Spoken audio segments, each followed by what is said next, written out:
Queridos irmãos, caros alunos do IBADEP, e a paz do Senhor. Mais uma vez nós estamos aqui nessa palavra de meditação e desta feita falaremos sobre confiança. Um momento em que vivemos em que muitos estão desesperançados, sem em quem confiar, sem onde se amparar. A palavra de Deus nos fala sobre confiança, sobre em quem devemos confiar, em quem devemos colocar e depositar a nossa esperança.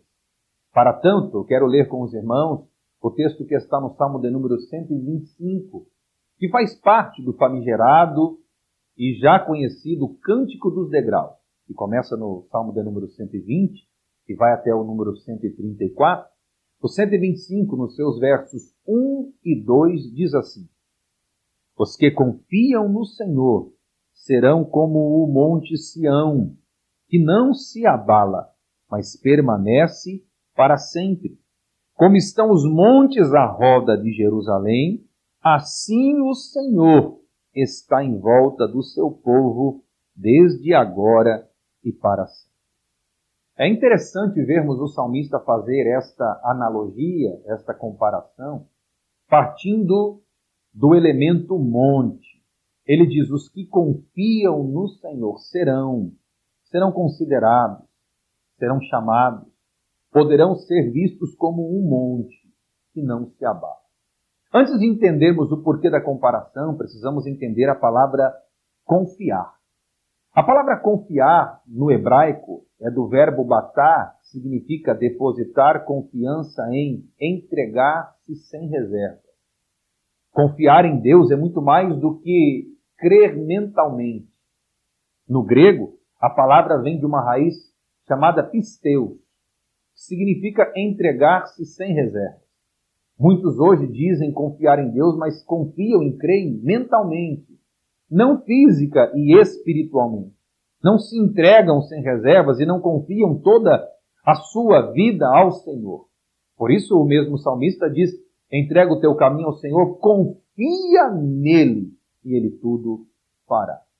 Entregar o caminho ao Senhor só entrega quem confia, só entrega quem de fato sabe que aquele a quem você entregou tem o melhor para você. Perceba que o salmista diz: aqueles que confiam serão como um monte. E aí é que ele traz a analogia e traz ao texto a expressão e o elemento monte, que é muito importante para entendermos o que é confiança. Ele está dizendo que aquele que confia é inabalável, não se move, não pode ser movido pelas circunstâncias da vida. Nós vivemos um momento de pandemia, um momento de crise, um momento de circunstâncias adversas. É crise sanitária, é uma crise econômica, são crises políticas. Nossos governantes, uns dizem algo, outros dizem outra coisa. Não sabemos em quem confiar, não sabemos em quem olhar. E muito menos em quem depositar a nossa esperança. Se a nossa esperança estiver nos homens, com certeza nos frustraremos. Por isso o salmista diz: uns confiam em carros, outros confiam em cavalos, mas nós faremos menção do nome do Senhor. Em quem está a nossa confiança? Quem é a pessoa a quem nós depositamos a nossa confiança? Não podemos olhar para as circunstâncias, porque se olharmos para as circunstâncias, com certeza nos moveremos e queremos sair do lugar. Queremos sair da nossa real situação de confiantes e esperançosos naquele a quem pode mudar a nossa vida, que é o Senhor. Por isso o salmista traz o elemento monte. O elemento monte não pode ser movido, não pode ser removido, não pode ser demovido, não pode sair do lugar. Você não tira o monte de um lugar a outro simplesmente porque você não gostou dele naquele lugar. Ele nasceu ali, ele continuará ali. É isso que o salmista está dizendo, que você deve ficar no mesmo lugar. Qual o lugar que o crente deve estar? O melhor e mais seguro lugar que ele pode estar é o centro da vontade de Deus. Nesse lugar você não deve sair, desse lugar você não deve sair dele para nada, porque no centro da vontade de Deus você está seguro, amparado. 1000 cairão ao teu lado, 10.000 à tua direita, mas tu não serás atingido. Ainda que você tenha o sentimento de ser o próximo, e deixa eu te explicar o que significa isso. Tente imaginar você numa rua, onde 10 vizinhos do teu lado são acometidos de dengue, e os outros 100 vizinhos do outro lado da rua são também acometidos de dengue.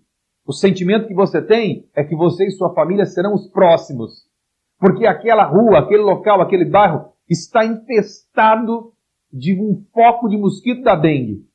Você tem o sentimento de ser o próximo. Tente imaginar o salmista dizendo: 1000 caem ao meu lado, ele está vendo todo mundo cair.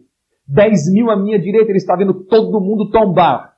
E ainda que ele tenha o sentimento de ser o próximo, o seu sentimento não anula a promessa de Deus. E a promessa de Deus é: você não será atingido. Mas a promessa é para os que confiam. Mas não confiam nos governantes, não confiam no Estado. Ainda que alguém diga que a única solução para o nosso país é o Estado, a única solução para o nosso país é Jesus. A única solução para a sua vida é confiar em Deus.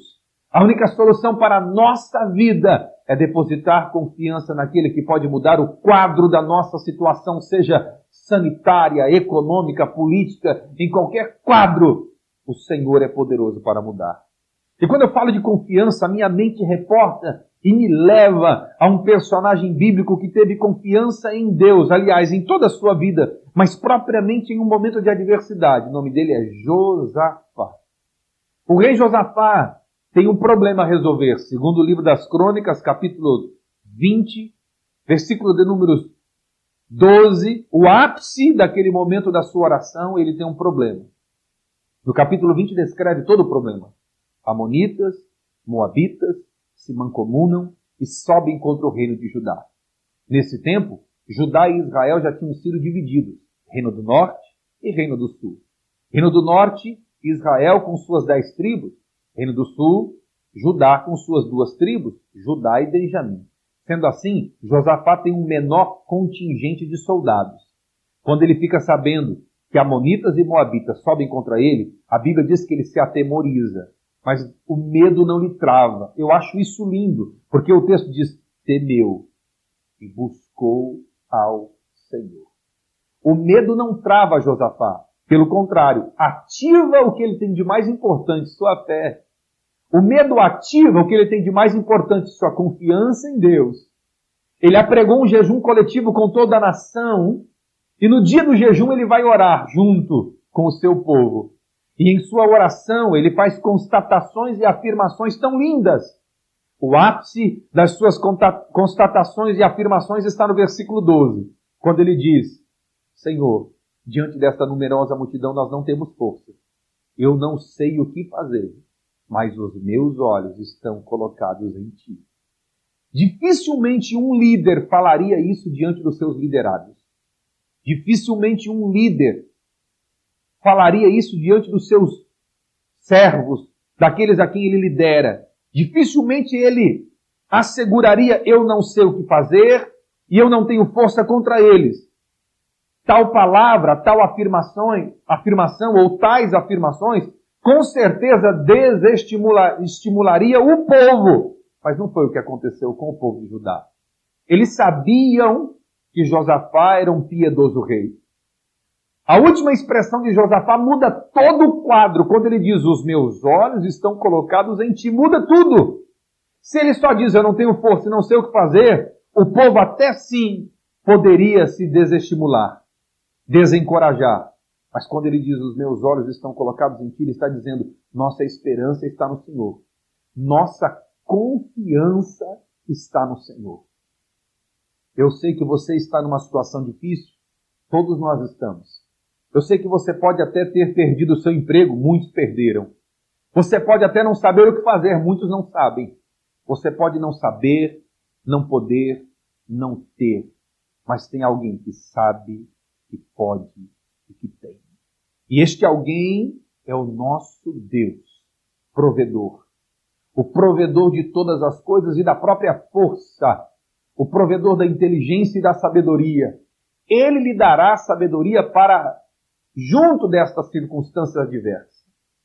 Perceba que no versículo de número 2, e eu vou terminando por aqui, no versículo 2 ele diz: como estão os montes à roda de Jerusalém, assim o Senhor está em volta do seu povo desde agora e para sempre. O salmista está dizendo que Jerusalém está cercada.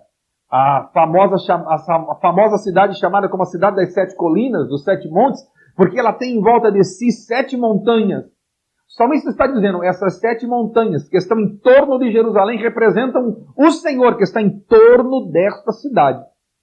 Está em torno daqueles que confiam.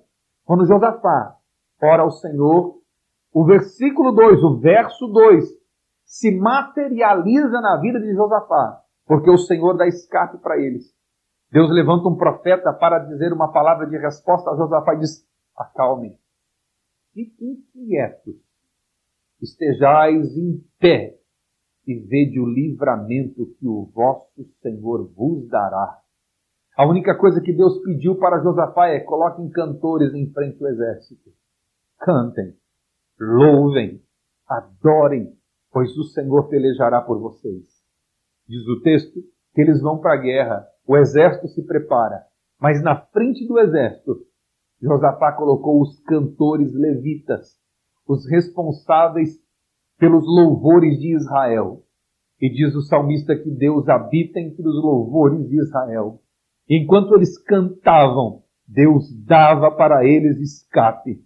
Amonitas e moabitas começaram a lutar entre eles, a batalhar entre eles, e Deus deu uma válvula de escape para aquele povo. Quem fez isso? O Senhor. Como? Um livramento a partir da confiança de um homem em Deus. Em quem você está confiando? Diante das circunstâncias, diante da adversidade, em quem você confia? No Estado? Confia no homem? Confia nos líderes? Confia naqueles que falharam já? Aqueles que já nos frustraram tantas e tantas vezes? O homem. Se existe alguma coisa que o homem é perito em fazer, é frustrar outro. Por isso nossa confiança deve estar naquele que não nos frustra, naquele que não nos desampara, no Senhor. Porque se você for alguém confiante, você será inabalável. Você não poderá ser movido da circunstância que você vive. Lembro-me quando Jesus chama os discípulos para atravessar o Mar da Galileia, ou o Lago de Genezaré, um lago extenso, mas conhecido como mar, de 19 quilômetros de comprimento por 12 de largura. Eles tinham que atravessar 12 quilômetros de largura para chegar ao outro lado, em Gadara. Jesus diz: passemos para outra margem. Quando chega dentro, no meio do mar, Jesus está dormindo, uma grande tempestade se levanta. E dentro desse cenário há um elemento que não faz parte do contexto. Sabe qual é o elemento? O travesseiro. Eu nunca vi nenhum pescador carregar travesseiro para dentro do mar. Jesus diz o texto que ele dorme sobre uma almofada. Ele está sobre uma almofada dormindo, ele tem um travesseiro. Você já se perguntou por que Jesus tem um travesseiro? Ele está nos ensinando. Sabe por quê? Porque a primeira coisa que nós queremos pegar em meio às adversidades é um elemento de transição chamado remo. Nós queremos sair do lugar. Queremos sair, queremos correr, queremos fugir. Queremos correr de todos, de tudo. Não enfrentar as circunstâncias, não enfrentar a luta, a batalha, não enfrentar nada. Mas Jesus está dizendo: não pegue o remo, pegue o travesseiro. Descanse, durma. Porque aquele que te chamou para o meio do mar é o mesmo que disse: passemos para outra margem. Ele sabe que ele entrou para chegar do outro lado. Ele não iniciou uma viagem para parar no meio do caminho.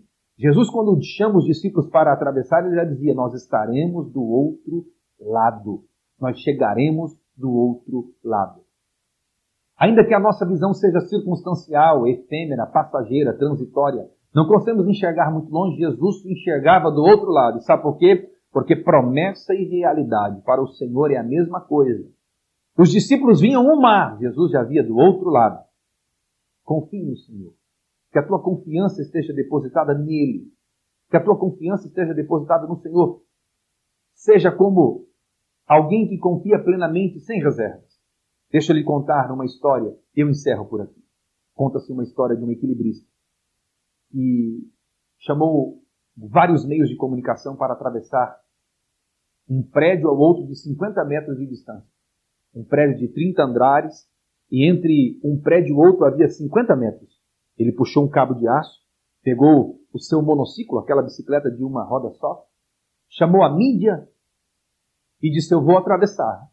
Simplesmente com sua bicicleta, sua vara de equilibrar, e ele começa a travessia e todos filmando, gravando, porque aquilo ia para o livro dos recordes.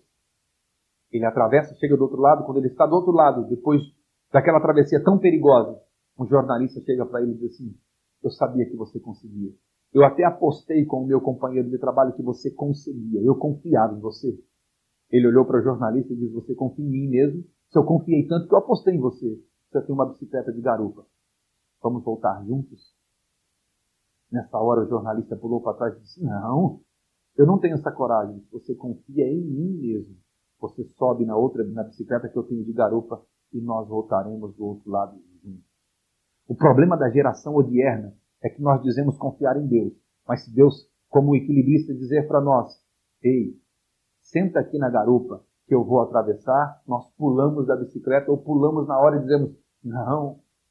Por isso que confiança não é palavras, confiança é sentimento. Não é o que você diz, é o que você demonstra com os seus sentimentos e ações. Confie no Senhor, porque aqueles que confiam no Senhor serão como os montes de Sião, que não se abalam, mas permanecem para sempre. Que Deus abençoe a sua vida.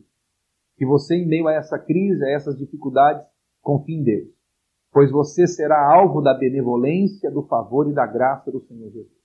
Que a boa mão de Deus esteja com a sua vida. É o que nós desejamos aqui do Ibadé. Que o Senhor abençoe e te guarde, e que ilumine os teus caminhos em nome de Jesus. Quantos minutos deu?